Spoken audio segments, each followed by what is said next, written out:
আসসালামু আলাইকুম আমার প্রাণপ্রিয় বন্ধুরা এবং কি ভাইয়েরা, সবাই কেমন আছেন? আশা করি ইনশাল্লাহ ভালো আছেন এবং কি সুস্থ আছেন। আমার স্ক্রিনে যে ইস্যুটা দেখতেছেন, বাট এইটা হচ্ছে কপিরাইট ইস্যু। এই ধরনের ইস্যু যদি এসে থাকে, আপনার যে ভিডিওতে আসবে সাথে সাথে ভিডিওটা ডিলিট করতে হবে।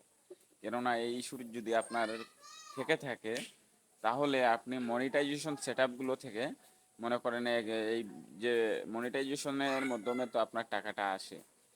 তো বিষয়টা হইল গিয়া, এই ভিডিওর কোয়ালিটি থেকে আপনার কোনো টাকা আপনার ইনকাম হবে না, এবং কি আপনার মনিটাইজেশনের মধ্যেও এটার প্রভাব পড়তে পারে। আপনি মনে করেন আপনি ফেসবুক নিয়ে কাজ করেন, কিন্তু আপনার প্রতিটি ভিডিও পোস্ট করার সাথে সাথে আপনার চেক করতে হবে কি আপনার কোনো ভিডিওতে কোনো ধরনের ইস্যু আসছে কি না।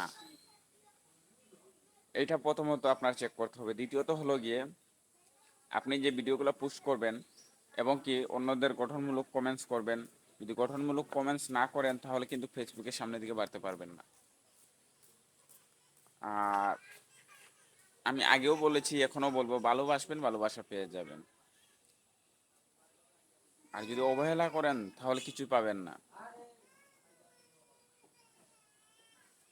আর ধৈর্য রাখবেন, ধৈর্য ছাড়া সামনের দিকে বাড়তে পারবেন না। কেননা কিছু কিছু কন্টেন্ট ক্রিয়েটার ভাইয়েরা আছেন, অধৈর্য, অল্পর মধ্যে ভেঙে পড়ে। তবে অল্পর মধ্যে কখনো ভাঙলে সামনের দিকে বাড়তে পারবেন না। এই ছিল আজকের মতো। সবাইকে অসংখ্য ধন্যবাদ।